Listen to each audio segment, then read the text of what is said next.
Hey budget gardeners, join me today as we walk around my Zone 5B New Hampshire garden.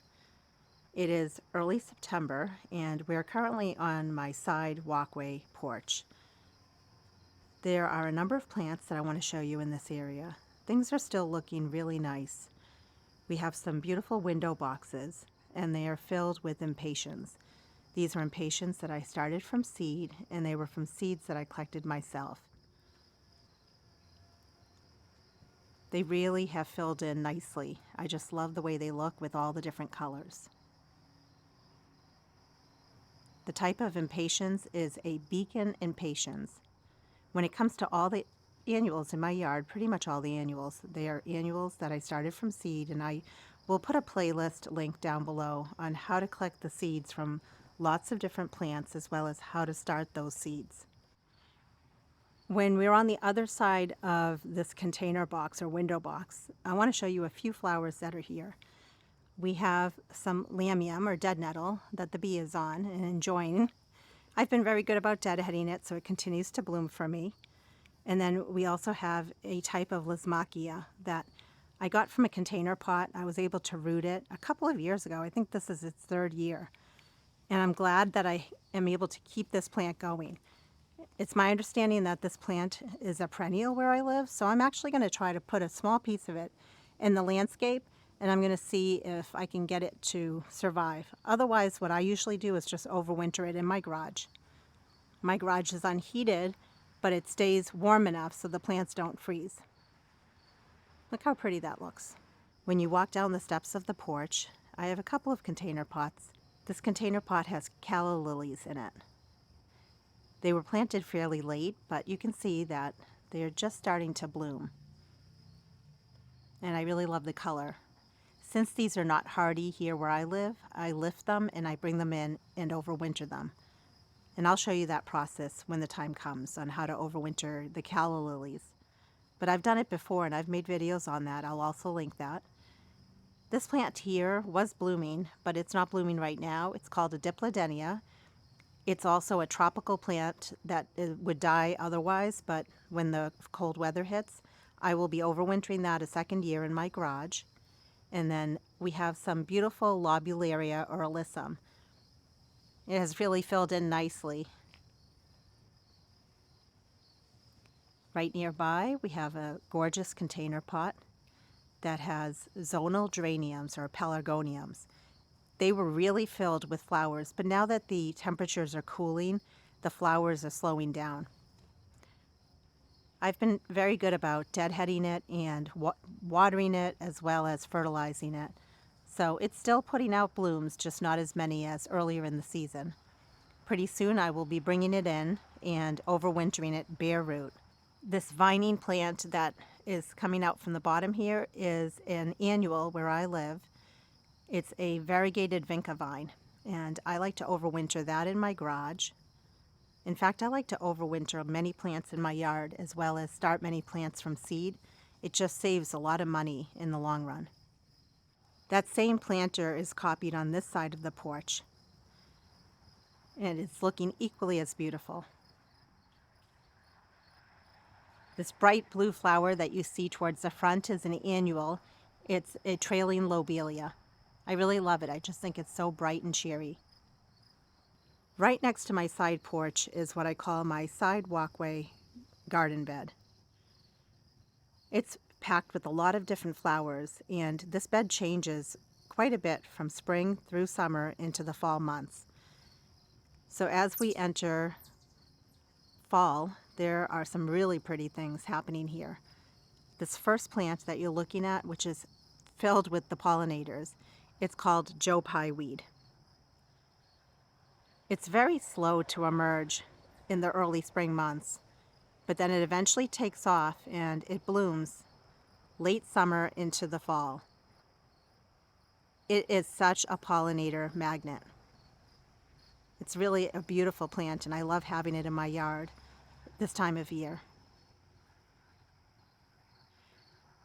I'm really only going to be talking about things that are blooming. I'm not going to talk about things that are past bloom. So in this flower bed here, we had recently planted these. These are a type of sedum, and this is autumn joy sedum. And it's just putting on some really pretty color now. That's another plant that if you don't have it, definitely add sedum to your landscape. And there are lots of different sedum out there, shorter varieties and taller varieties. This container pot here is filled with just one plant. It's a Proven Winners plant, and I'll put the exact name on the screen. It has done really well for me.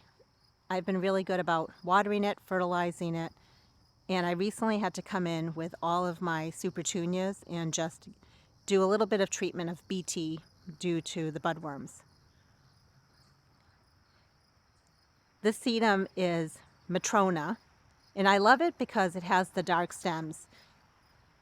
I had just planted it recently with all the other sedum in this area, so it looks a little funny for this year, but next year it will fill right in. I'm so glad we planted these sedum in this area. I think it's just such a nice pop of late summer color.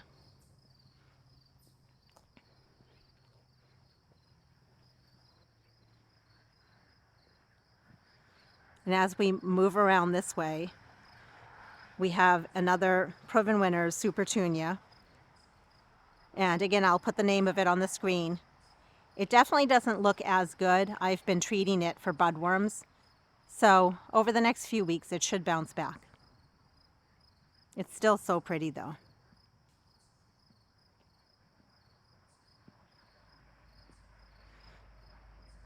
I'll definitely be making some edits to this area of my garden just to make sure I have enough color in terms of perennials for this time of year. I have some ideas of things I want to add.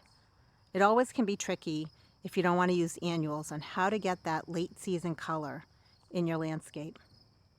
But I am thankful I had these extra petunias or supertunias to add to this one flower bed, because notice if we didn't have them, this flower bed would definitely be pretty quiet. This beautiful orange flower that you see here is a calendula.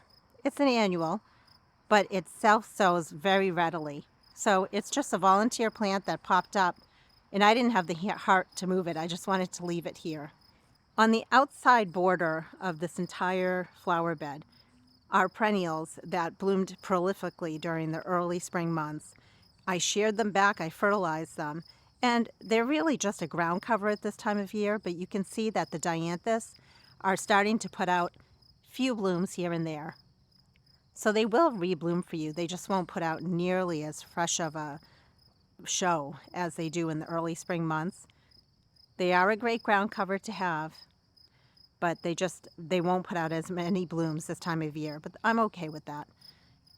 And I also have this really pretty hot pink colored dianthus in this bed as well. A plant that I can't wait to see blooming for our next garden tour is right here. This is a perennial mum, and I've made many videos showing you how to get your mums to return year after year. So you'll have to check those out down in the description. But look at all the buds. Spring is the best time for me to divide perennial mums because their roots need a long time to establish. So next spring, I will definitely be coming in here and dividing my perennial mums.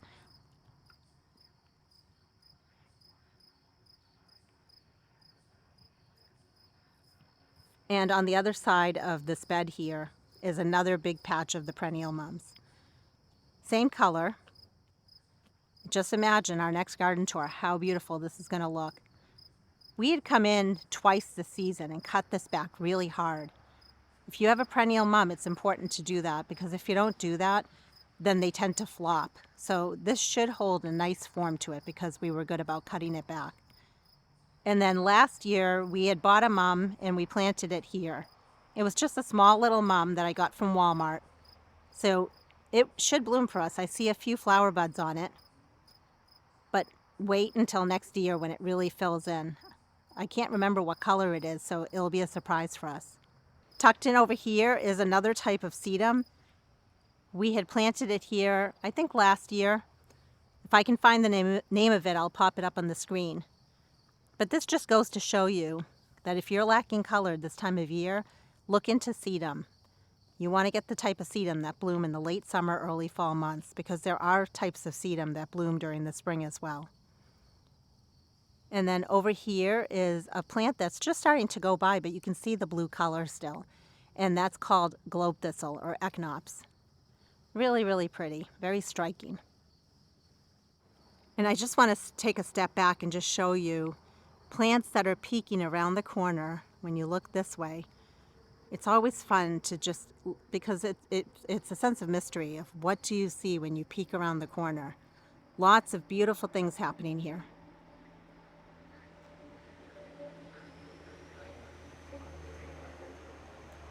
And then in the center here, towards the back, is a very large miscanthus.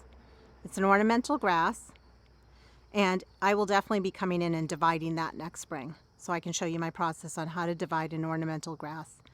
On the other side of it is yet another beautiful Joe Pye weed. Eventually what will happen with the miscanthus is that it will send out beautiful feathery plumes that look so gorgeous in the fall time.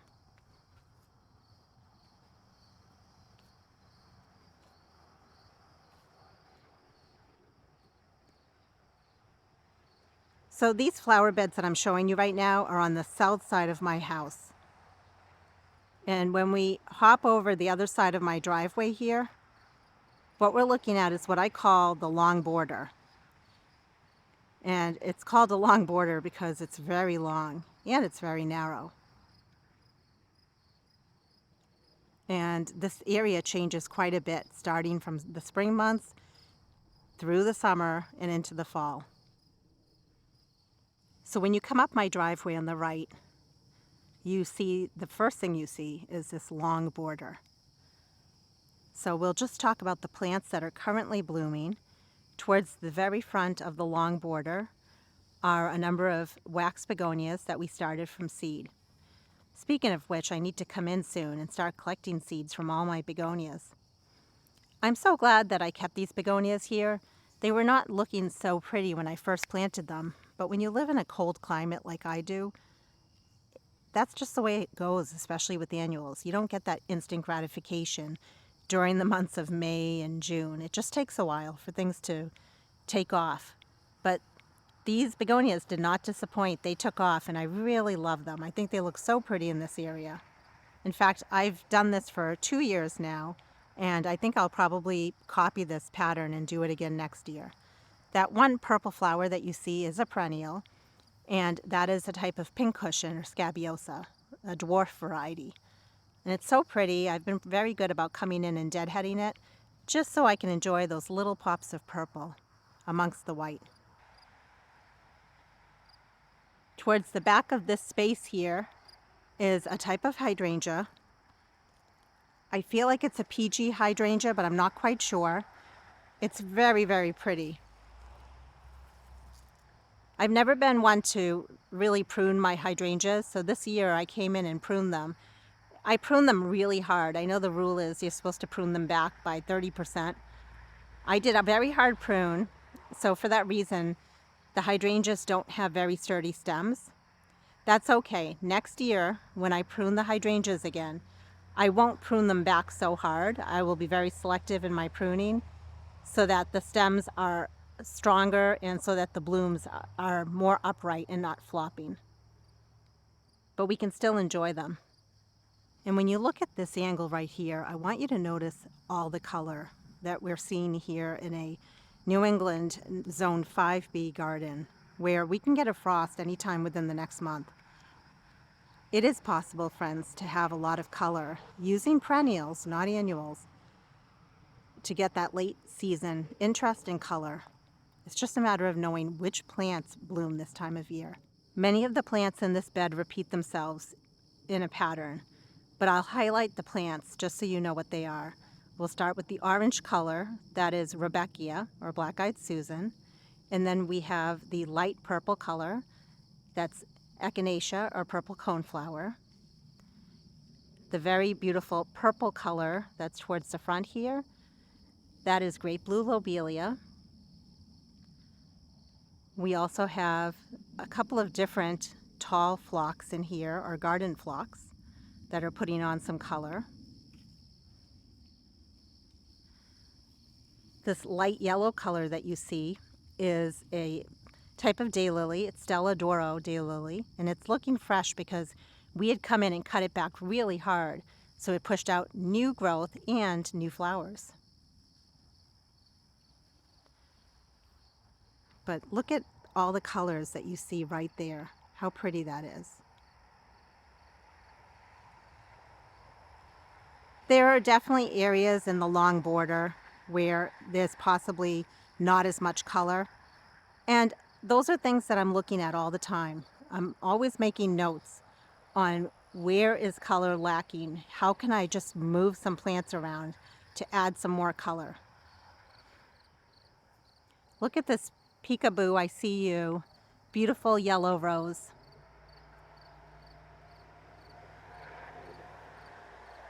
And I do want to point out with the great blue lobelia, it's a native plant here in New Hampshire. It is also another pollinator magnet.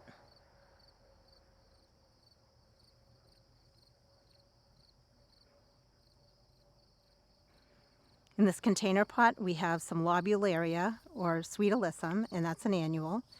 We also have the beautiful diplodenia. And I mentioned earlier that I like to overwinter it in my garage. So pretty soon I'm going to have to take all these plants and get them ready for the winter. There are very few annuals in this long border, but whatever annuals are here definitely add that additional pop of color. Another annual that's still blooming, just not as prolifically, is a type of geranium. And it's a very, very pretty geranium that I also was able to overwinter in my garage. And this one I overwintered just in a pot. It's called a Martha Washington geranium.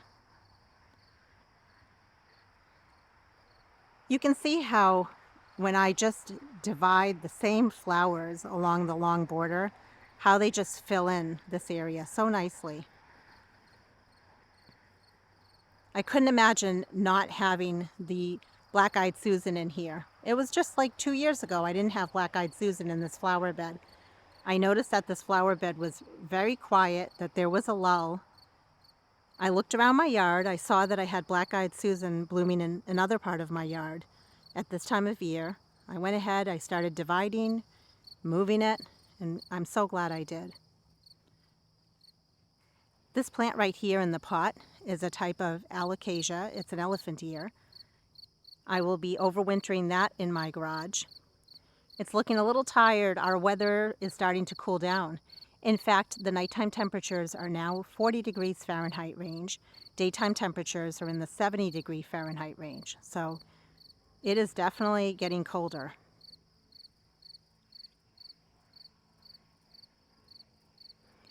As we leave the long border, I just want to step back and just give you one last look so you can really take it in.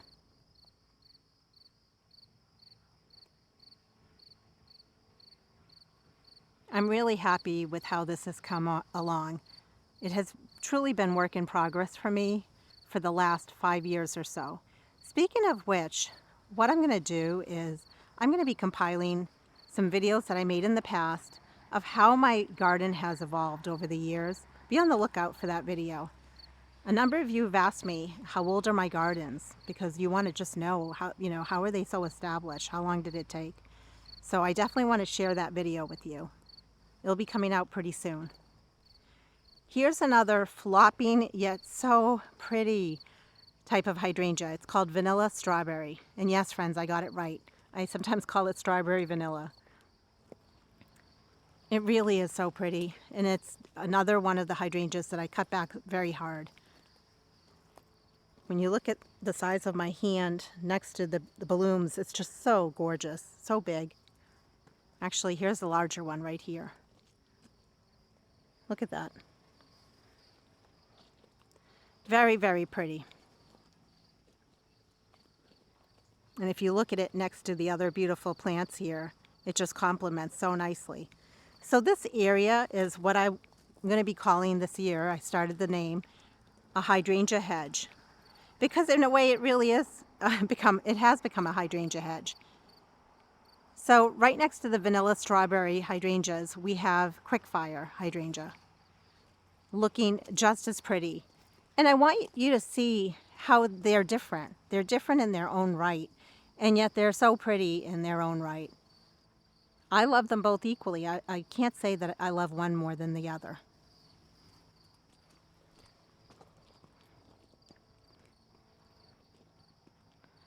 And if you just step back and look at them, and just look at that display of color that they're giving us. In the center here, we had worked on this area, and I'm still working on this area. I will be adding another hydrangea. I will be adding a vanilla strawberry hydrangea to complete the look, because we'll have vanilla strawberry, quickfire, vanilla strawberry, and then at the end here, quickfire. I think that will look so pretty. I just haven't gotten to it, but that is on my list of things to do for this season. The quickfire hydrangeas are doing great from being pruned very hard. That goes to show you some hydrangeas can handle it, because I cut this one back just as much as I cut back my other ones very hard. It just seems like maybe the flowers are not as big. I'm not quite sure. But it took to a very hard pruning just fine. This is still very upright. And when you stand back and look at it from a distance, the vanilla strawberry doesn't appear to be flopping. So we still can enjoy it. Every house has a messy room, or 2 or 10. Every garden has a messy room or space. Or maybe yours doesn't, but mine definitely does. I'm stepping back just to show you so you can get perspective of everything here. So we have my 2 garage doors there. We have the side walkway flower bed. In this space here, I will be adding a greenhouse, and hopefully it will be done by next spring. I have a whole bunch of winter sown containers. I've been working hard in tackling them, but I still have many to tackle. I have some raised beds full of strawberries, raspberries, and blueberries that need to be emptied out because they're going to get reconfigured. I have some asparagus plants that were dug out from my backyard when we put in some raised beds over there. And then I have a whole ton of little seedlings. I have a plant nursery on my property, and I'll show you it quickly later in this video, where I sell plants. I've been doing it for 3 years now. So if you're like me and you sell plants, well then you know springtime and late summer into the fall is very busy for our business. We have to be getting ready for next year. We need to be dividing, potting up plants, and that's what I've started to do. These will eventually make their way down to my plant nursery, but since many of these plants are still quite small, for right now I'm just keeping them here. And yes, there are some plants here that are not for sale, they're for me, but I have them potted up. They will end up in the plant nursery, and I'll eventually think about where I'm going to put them. And then finally we have another raised bed here that will also be emptied out. We started the process, but I need to just continue with that. Before we head away from my south side gardens, the last thing I want to show you in this area here is between where the 2 garage doors are. There's a container pot that we had put together during the early spring months. It's definitely been tricky keeping this container pot watered. It's not set up on drip irrigation.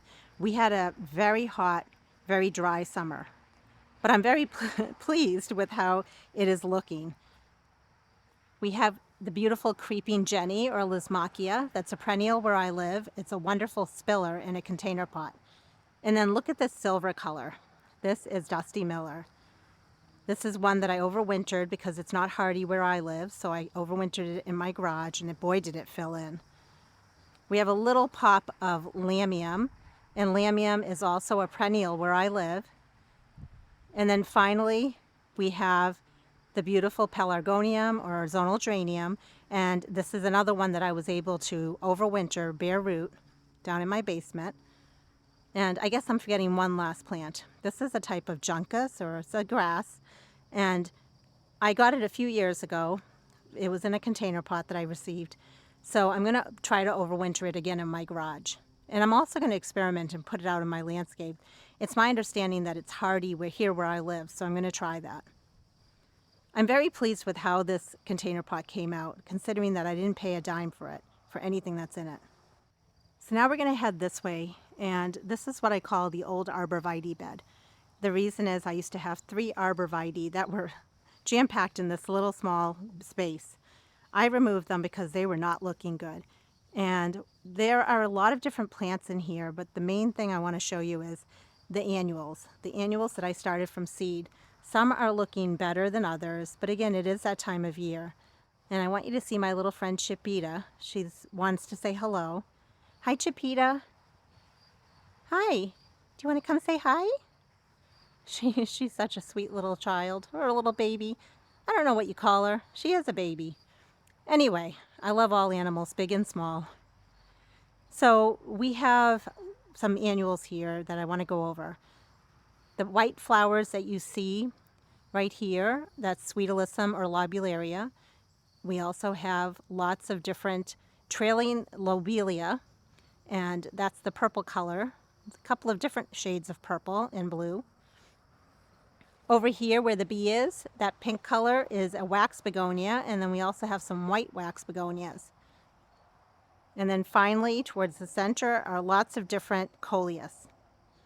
These are all plants that I started from seed, and I collect my seeds every year. So it's always going to be a mixed bag on what I get. I don't mind that.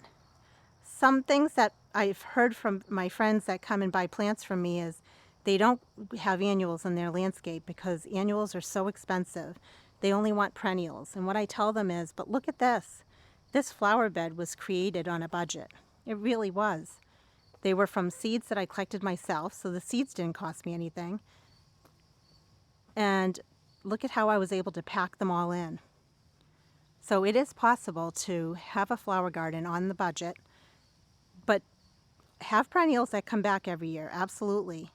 But also have annuals that you started yourself. And it could be from seeds you bought, nothing wrong with that. But you can have so many plants when you do it that way. This is another area that took a while for this flower bed to fill in, but I'm really happy with how it looks this time of year. As we leave the south side of my house, we're heading towards the backyard. And at the end here is what I call my hosta garden. It's looking really pretty. You can see I've jam-packed it with all different kinds of hosta in here. They are just starting to turn over for the season. This one here, I'm not sure why it looks that way because it looks worse than the others. But nevertheless, you can see how just by packing in lots of hosta, how you can make it just fill in so nicely. Many of these hosta were hosta that I've divided and moved around in this area. And that's always a good thing. If you can take your perennials and keep dividing them, you can get more free perennials. In fact, perennials really should be divided every 3 to 5 years, depending on the perennial, of course, if you want your perennial to be healthy and prolific. Sometimes when I come in this space, I feel like it's a small little secret garden, a little nook. It's very peaceful back here. The hanging baskets that you see on the trees are very much the repetitive plants of what I've already shown you. We have beacon impatiens, there is lamium, and then creeping jenny. And that's it. And look how beautifully they just fill in these hanging baskets. I love to grow a lot of impatiens, a lot of coleus, a lot of begonias because much of my yard is shade, part shade, but some of these plants even do okay in sunny situations. Here towards the front of the bed, you can see that I've lined it with mini hostas. We have Lakeside Zinger over there. Mini hosta always do well if you can keep them towards the front of your flower beds. Another thing that I did in terms of lining plants is on the outskirts of my hosta garden, when you look out this way, I kept it to one kind of hosta that just repeats itself because I think it just rests your eye a little bit. Aesthetically, it looks nice. And at the base of my hosta garden over there, we have a whole bunch of lungwort or pulmonaria. I'm letting it naturalize in this area, but sometimes if I need an extra piece or two, I just shop my yard and come here and dig. This beautiful heart-shaped leaf here, this is bottle rocket. It's a type of ligularia. That is a wonderful plant to have in a shade garden. I love it for its leaves, but it also has beautiful yellow flowers when it's blooming. There is a lot going on in here, but this is a shade garden, so I'm not going to go over all the plant names. What I am going to do for you, though, if you have a shade garden and you want to be inspired and know what I have planted here, I'm going to put a link to my August garden tour because I go into a lot of detail on all the plants that you see in my shade garden because it's jam-packed with a variety of plants. But I will, at least at this point, just scan through like this so you can see all the plants. You just won't have all the plant names on the screen right now. But if you refer back to that August garden tour linked below as well as above, then you can get all the plant names seen in my shade garden.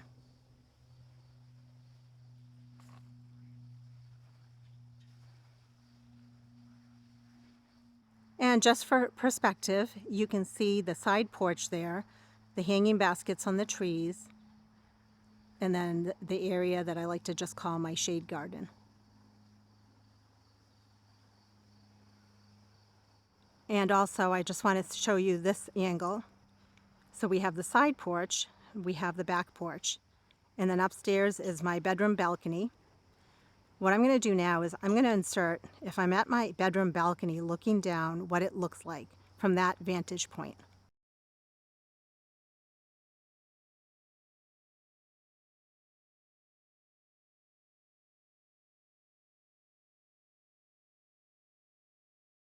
You'll notice right here, half my lawn looks pretty good in the distance and half of it looks kind of weary close up. The reason is my husband's been working very, very hard doing fall maintenance with the lawn. We really try to keep our lawn looking nice and we try not to hire that work out.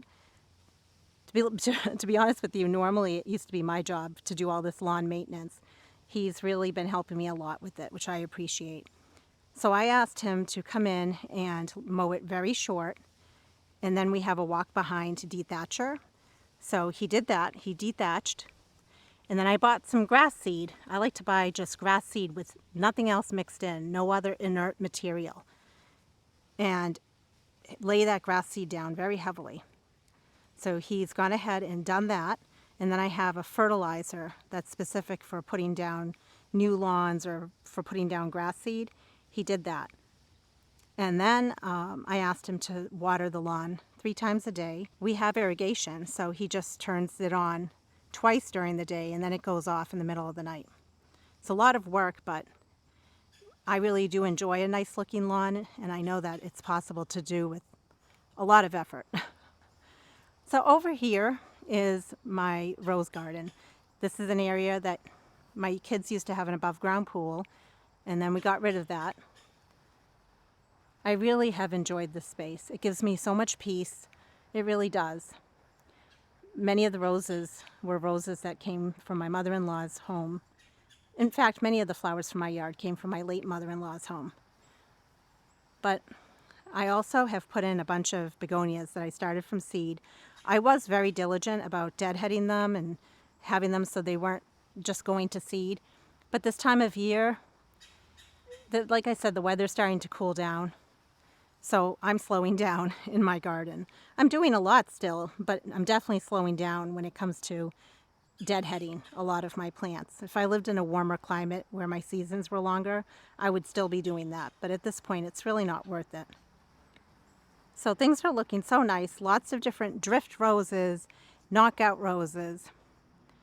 They might not be anything special in terms of like a fancy type of rose, but they're special to me because many of them came from a family member. In the center here, we have a perennial. I just put it in the springtime. It's getting hit by overhead irrigation, so it's not very happy. And it's blooming. You can see it, the purple flowers. It is Veronica or Speedwell. Unfortunately, I'm probably going to have to move it. I think what I'm going to try next year is planting annual salvia. I did that one year and it looked so pretty in here. So one of my garden goals for next year is to plant that in the center of the bed.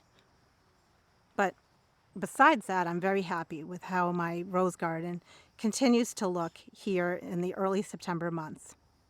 Right near the rose garden, where my back porch is, I have a number of window boxes, and they are looking very pretty. And they have the same type of plants we've talked about earlier.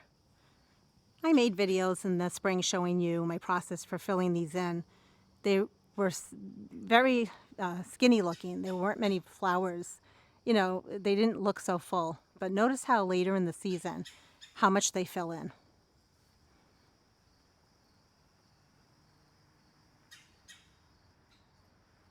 I really have enjoyed all of my container pots this year. In the springtime, we worked very hard with upgrading the vegetable area back here, this vegetable garden. And I had a raised bed in here, a wooden raised bed that was really falling apart. So my husband came in and he pulled that out. I removed the asparagus patch, which I need to do something with those asparagus. And we reconfigured the beds a little bit. We put in these raised beds. The raised beds are Vigo garden beds. And I love them. I have absolutely loved them, and so has my husband. We really have enjoyed this vegetable garden. These two beds at the end are not Vigo. They are Birdie's raised beds that we had purchased previously, and I have loved those as well. I have to tell you, for this being a very small vegetable garden area, it has been so prolific. We have thoroughly enjoyed the space. I'll be making a video just basically harvesting my vegetables. I've been wanting to do this for a few days and, well, you know how it is, life happens. So there are a lot of vegetables to be harvested. Lots of cucumbers. I mean, look at them all. A lot of times we just wouldn't get many cucumbers, and if we did, they were funny shaped, they were bitter. Not this year. Boy, we really have enjoyed the cucumbers. It's like a cucumber forest right here. And then right over here are a whole bunch of different tomatoes. At the base are some sweet alyssum or lobularia. I had a whole bunch left and I didn't know what to do with them that I started from seed. I figured, why not? This is another way to bring the pollinators in. And I'm glad I put them in here. I've really just enjoyed the flowers, and the pollinators have enjoyed them too. I was very good about coming in and not only harvesting my vegetables, but pulling the bottom leaves off of my tomato plants and pruning the plants, taking the suckers off. During the last few weeks, I've definitely not been as diligent about it. And that's why you see that the leaves are starting to get diseased. And that just happens over time. At least we still have many tomatoes left to be harvested. If you could only see all the cucumbers and tomatoes in my house, you would laugh. It's been such a great year. I mean, who doesn't love a cucumber tomato sandwich? Yum. And then in these two far back raised beds here, we are on our second succession of planting. I didn't film it. I just wanted to get things planted. So we pulled out the green beans and the peas that were very good, very productive. And we put in some more green beans. It's been about, I'd say, 2 weeks. That's what's towards the front here. They're just a bush green bean. And then towards the back are some peas. It's always hit or miss when you live where I live. Because our growing season is short, timing is everything. Timing of when do we get our first frost. Timing of when do I get my second succession of crops in. I'm happy. I think this looks really good though. And I'm hopeful we don't get a frost for another month. And if I see we're going to get a frost, I can always drape like a sheet over both of these just to protect the plants. So other than the green beans and the peas, we have radish. And I need to come in because I need to thin these out. So I can always take out some radish and enjoy them while they're small. But It's been almost 30 days, so they should be ready to be eaten any time now. In the other garden bed, you can see there's a lot of activity in here as well. I planted a mixed type of lettuce in here, and I've been taking from there and making myself actually some really yummy BLT sandwiches. And then we also have some cilantro, and pretty soon I'm going to be making some salsa. I just love chips and salsa. So definitely a great year with my vegetable garden. And when I make that video where we're harvesting the vegetables, I'll go over things that I would change for next year, just so you know what to look for. As we head this way, we're still in my backyard. I will be coming in here within the next month and doing a lot of work. My husband helped me, and he really weeded this area. He just helped me out so much by doing that. So there are a bunch of daylilies that we're going to be shopping for and moving them to other areas of my yard, because this area gets some sun, but it's definitely not full sun. And then in the center there are a whole bunch of peonies. Now keep in mind, all these plants were put in here temporarily until I could think about where they were going to go. You'll notice the peonies have been hit with powdery mildew, so when I do cut them back in the fall time, I definitely will not be composting their leaves. So the peonies and daylilies will be coming in here, we'll be shopping the yard, and we'll be moving them to areas that now get full sun. In fact, we're heading over to that area right now so I can show you it. It's over here. So for perspective, we have the vegetable garden right there. And if we look around the corner, we have my rose garden and the back porch. And then as we slowly turn back around, we are on the north side of my house. This area used to be full shade. We had a number of large trees removed during the winter months. And now, believe it or not, this area is full sun. So I have to make a lot of adjustments, and that happens. Sometimes you have areas in your yard that were full sun that are now full shade, or vice versa. And that's where those plants that love the full sun, that are just around the corner there, the peonies and daylilies, a whole bunch of them are going to get moved over here. Because just by moving down the street, if you want to call it, they're going to be so much happier.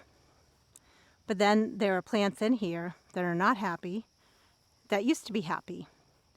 A lot of different hosta. In fact, we came in here recently and we deadheaded all the hosta right there. So they are ready to be dug up, divided, and potted up for my plant nursery or moved into my hosta garden. We have a volunteer great blue lobelia seedling here. I want to say something about this beautiful plant. I always thought that it does well in full sun. I mean, who wouldn't think that? Look at it. It looks like a plant that should be in full sun.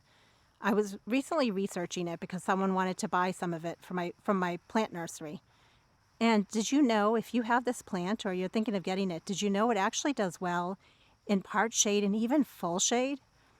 So for that reason, I'm actually going to be adding some of this to my full shade garden. Because how pretty would that be to have a pop of this color late summer in my full shade garden? And I definitely have a lot of this plant, so I will be moving some of it over in that area. In this container pot is more of the alyssum as well as dipladenia. Next year, when I pot up the dipladenia, I'm going to keep it standalone by itself. It doesn't really need anything else to look pretty. And honestly, when it comes to alyssum, I'm okay having it in my raised beds. I think it looks pretty there. But unless I'm very diligent about pruning it back and cutting it back, it's actually a lot of work. So I'm not sure if I'm going to put alyssum in container pots next year. I'm just not that diligent about keeping it cut back. And since it's an alyssum that I grow from seed, it's not a compact variety. You know, it's not bred to be compact. Towards the front of this flower bed, even though they're not blooming, in case you're wondering what they are, lots of different types of coral bells or heuchera. And then I started planting a bunch of sedum in here. So that's why you only see one here and one there. That is the Matrona sedum that we saw earlier. And the goal is to let these sedum get bigger over time. And then we also have a number of autumn joy sedum. And then on either side of the autumn joy sedum, I don't know what kind of sedum those are, but they're very pretty nevertheless. So another kind of sedum. And funny story, I have a peony here that we planted in the springtime, and growing amongst the peony is Joe Pye weed. Well, that's going to have to get divided out because Joe Pye weed, unfortunately, as much as I love it, does not have a place towards the front of the flower bed. I could move it towards the back of the flower bed. I think it would look pretty there. So this is definitely work in progress, this whole area. And I'm looking forward to working on it. We just finally, our temperatures have just started to dip. They were still 80 degrees Fahrenheit, and I didn't want to work on such a huge planting project until the temperatures cool down. So now that they've cooled down, it's a good time to do that.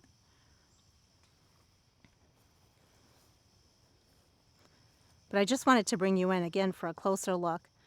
Not only do the pollinators love sedum, but they just look really pretty this time of year for color. If you're looking for perennials and pops of color for late summer.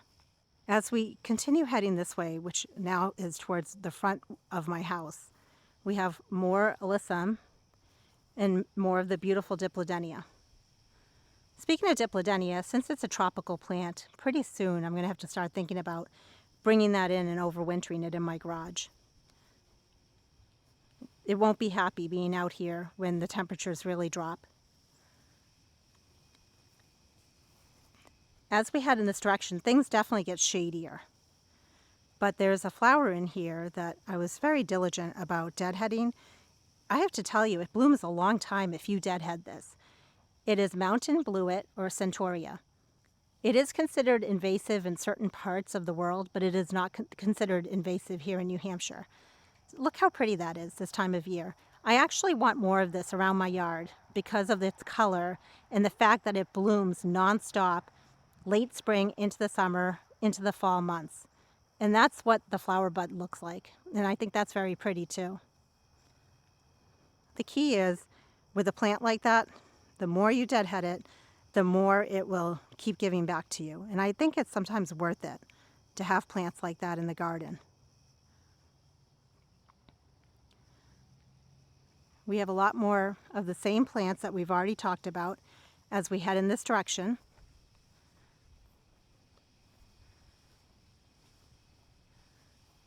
Some more of the autumn joy sedum. And then we have this variegated sedum. We just planted it here last year, so I don't know the name of it. I'm going to pop it up on the screen if I can find it. And I want you to notice right behind it is another one of the same mountain bluet or centaurea. They are actually going to seed, and I've let them go to seed because I want to collect their seeds and winter sow them. But once I collect their seeds, if time permits before a frost, they should bloom for us again. A plant that's really pretty towards the back of this bed, and actually it would do better if it was more in some shade and if it was near more water, is this plant here. This is a type of lobelia, and I showed you the blue one earlier, great blue lobelia earlier. This is called cardinal flower. It is also a type of lobelia, and it is also native here in New Hampshire. So this is what it looks like when it's blooming, but when we pan over this way, this one has already bloomed, and I'm letting it go to seed because I'm going to collect its seeds as well, and I want to winter sow this plant. This is a plant that I've never sold as part of my plant nursery, and I definitely want to offer it starting next year. We have some of the same sedum that we've talked about, as well as the mountain bluet. This plant is just starting to go by. It's the annual version of black-eyed Susan or Rebecca. It almost acts like a perennial, but it's considered an annual that self-sows very readily. I did an experiment this year because I have trouble coming up with a plant that will do okay in this one particular area. It's kind of like a little mini rock garden. I had a bunch of coleus left over that I never got in the ground. I didn't know what to do with them, so I put them out here, I don't know, maybe a month ago. I think they look really pretty. I may just repeat this for next year and couple it with something else. Maybe I can throw in some impatiens or begonias and see how they do. But definitely this part of my yard is considered part shade. So I guess it would be no surprise that the coleus would look as pretty as they do. But I am happy with how they're looking in this area. And the area right next to it, I've really experimented with this area. There are many plants that do well, very well in full sun, and will do okay in part sun or even part shade. This area is considered part shade. I have plants that love full sun in a part shade bed, and they do bloom. Like we have coneflower here. We also have a beautiful hydrangea. I believe this is the PG hydrangea. Look how pretty that is. One of my goals for next year for this space is to add more full shade loving plants into this space, because honestly it really is a shady area of my garden. Another thing I really desperately want to do is either I fix my irrigation from overspraying in this bed, or I just move these poor guys. This is lamb's ear, and it should be looking very pretty. Because it gets sprayed by water and my water has rust in it, unfortunately it discolors the leaves of the lamb's ear. I just don't think it's practical for me to fix my irrigation so it doesn't spread at all in this area. It's just very hard to get that fine line of spraying the lawn but not this part of the bed. So most likely I'm going to come in and move the lamb's ear, and I'll have to think of something else that I can put in this space instead. As we leave that area, we're still in my front yard, and I'm actually going to slowly just pan around, and I want to show you, there's my driveway coming up, and then just past the driveway on the right is the long border. You see a large mulch pile, and then that's the front of my house right up there. If we keep going, you can see that's where the vegetable garden is in the distance, and then this area that we've been walking around here. And before we go further, I'm going to put up on the screen, if I'm looking out from either this bedroom or this bedroom, what it looks like when you're looking down at this space, just so you can see an eagle's view, top-down view of this area.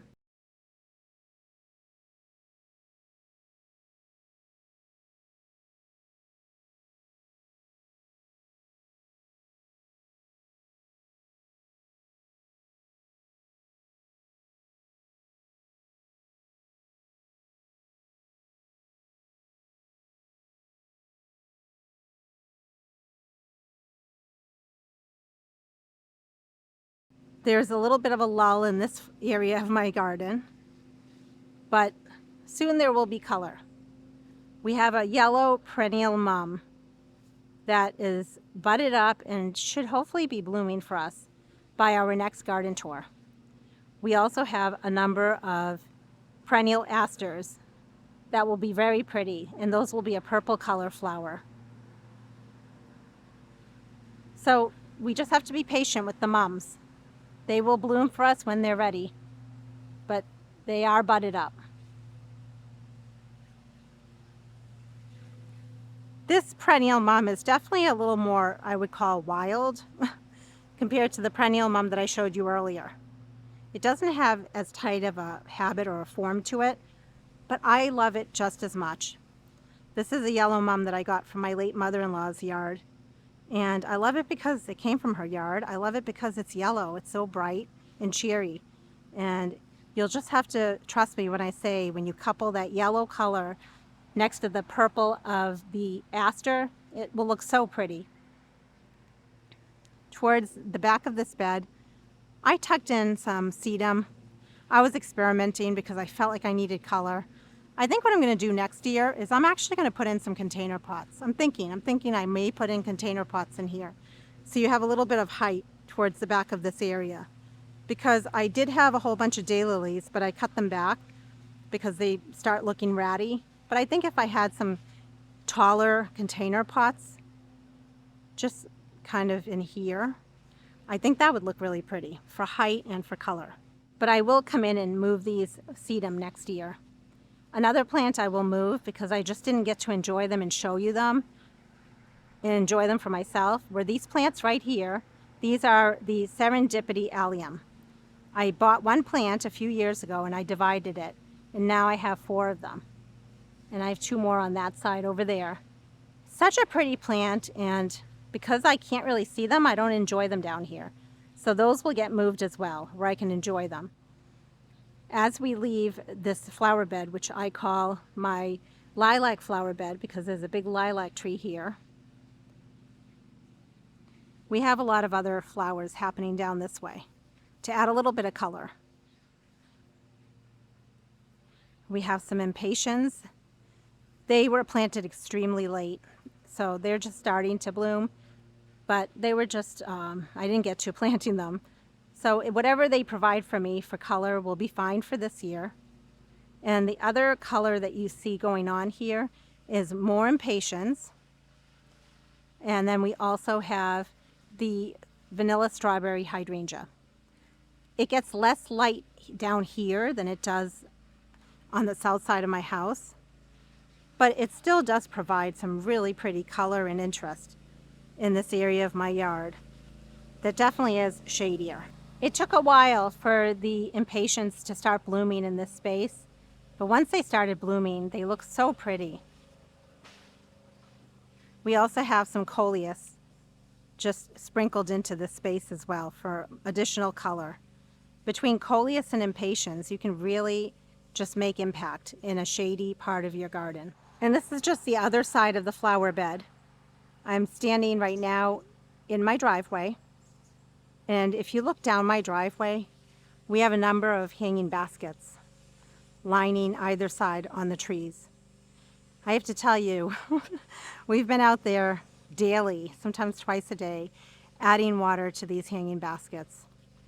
This time of year, the roots have filled in the base of these hanging baskets. So some days the baskets look pretty sad, but the minute that they get a good drink of water, they just bounce right back. And anyone that's visited my plant nursery, that many people have shared with me how they love these hanging baskets, how it welcomes them when they come up my driveway. And as you go up my driveway on the right, this is where my plant nursery is. It is work in progress this time of year. I plan on spending a lot of time in here starting next week. I need to start cutting back perennials, moving perennials around, and this is the time of year to start selling perennials. I recently marked down the prices because I know a lot of people are shopping and looking for plants for next year. So I'll be moving perennials as well. We are back on the south side of my house. This is where my garage is. You can see that I have black-eyed Susans here. And as we head in this direction, well, the good news about this mess right here, remember earlier I said we all have messes and I have many? The good news about this mess, which is a lot of annuals that I didn't get put in the ground, sprinkled with a few perennials, sprinkled with geraniums that I'm going to have to overwinter again. They never made it into larger pots. The good news is I've seen a lot of birds coming in here and foraging the seeds. So in a way I'm feeding the birds and it's all good. I have some window boxes that used to be off my bedroom balcony and I moved them and brought them down here. We put in some brackets. I just wanted some vertical interest and I'm so glad we did that. We also cut back those petunias pretty hard just to get another flush of beautiful blooms. Our gardens are always work in progress, so I won't go over what are my plans because there are a lot of plans. I'll just show you the beautiful things happening. We have a bunch of trailing lobelia that's blue. We have the white sweet alyssum or lobularia, a ton of the coleus, and these coleus have gotten huge. They love this space, and I love how they look in this space. One of my goals for my front walkway bed is I don't want plants that are terribly tall, but I think that the coleus are just the perfect height. I really am loving the way that these container boxes look. And again, I will be overwintering all of the vinca plants because why buy them if you don't have to buy them? And some of the same plants in here that we've already talked about. The creeping Jenny will go back in my landscape for next year because it's a perennial. And then we have the Lismachia here. Some of it will go in a pot and get overwintered in my garage, and some of it I'll put in my landscape and I'll experiment to see if it overwinters. And at the base here are a couple of mums that I overwintered in my garage. And we planted them out here maybe a month ago, maybe a little over a month ago. So let's see how they do. Hopefully, fingers crossed, they overwinter. This one here is budded up, and I have no idea what color they'll be. So that will be a surprise. Towards the front of this area, even though they're not blooming, I'll just point it out. There's some lavender that we planted here. And those are looking still very good. The true test will be how they do after the winter, if they survive or not.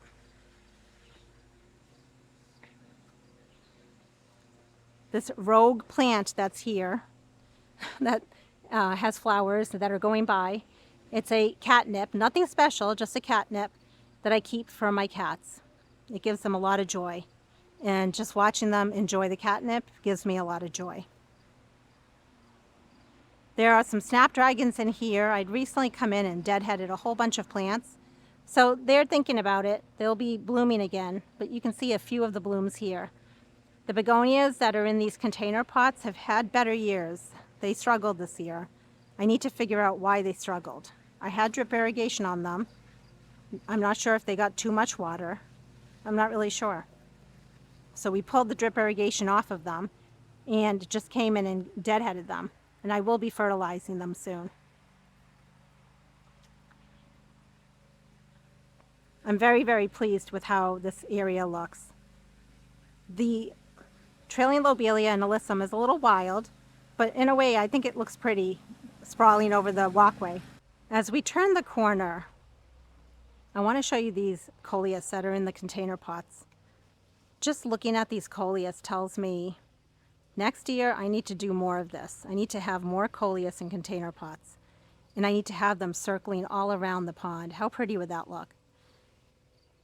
In the back there, it's gotten quite large, is an elephant ear, or colocasia. I believe it's a colocasia, but nevertheless, it's an elephant ear. And I just want to show you down there, it's a little pot that I put it in.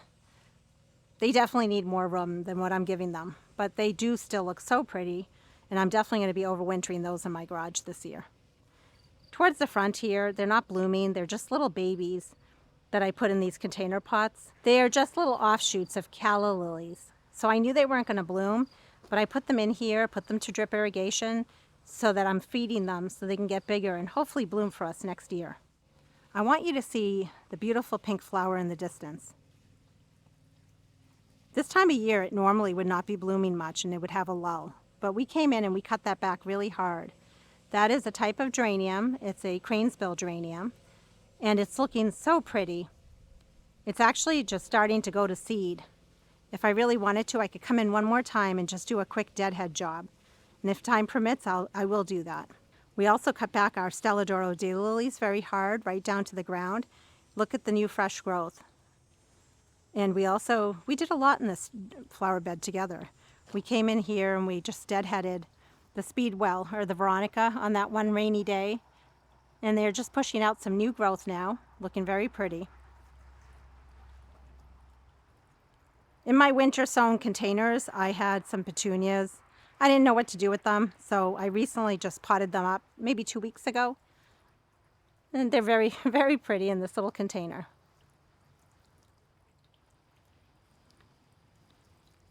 We have a hydrangea here. That's an Annabelle hydrangea. I have Annabelle hydrangeas in many places of the yard because we planted them a number of weeks ago. But this one's looking especially spectacular.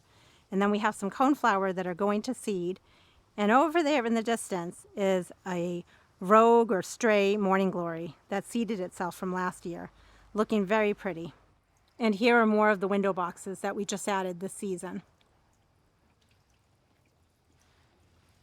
Right here is my front porch. Lots going on. I planted just 4 container pots here, and they have filled in. They're packed with all sorts of great things, like Lobularia or Alyssum. We have some of the Creeping Jenny, the variegated vinca vine, and then some dahlias. We have that same mixture of plants on this side here. And this bee is loving its life right now with that dahlia. In this container pot, more alyssum with the diplodenia. I really love diplodenia. I don't care if it blooms late for us here in New Hampshire. I still think it's worth it to have in the garden for that tropical vibe. And then this container pot is just, it's gone wild. We have more of the vinca vine and creeping jenny, as well as lamium. And then we have some beautiful coleus that we started from seed. This is called Colocha Rose. I got the seeds a number of years ago from Baker Creek. I collected the seeds and I only was able to plant out a few of them in the landscape. And then we also have a beautiful calla lily in the center that I need to dig out and overwinter pretty soon. If you're on the porch and you're just like looking over, there are some really pretty things to look at from the porch. I really love this angle right here.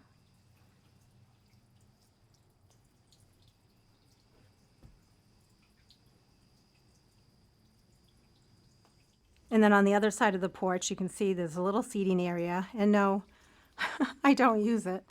It's very pretty, but I don't use it. It's hard to find time to just sit and relax, but one day I will, I promise. So we have some beautiful beacon impatiens here. And I have them in 2 container pots. It's amazing how big they get, how much they fill up by the end of the season. And then over here we have a small little pond.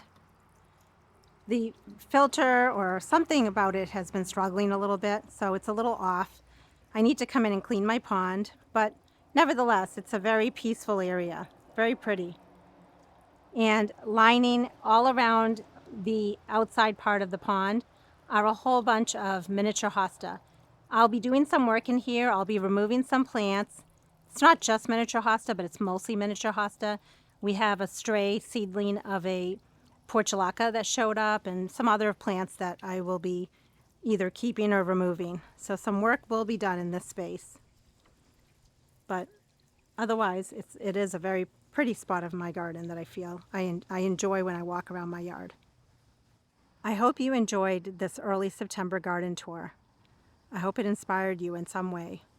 As always, I love hearing from you. If you have any questions or if you have any comments, please drop them down in the comment section below. And until the next video, make it a great day with gardening.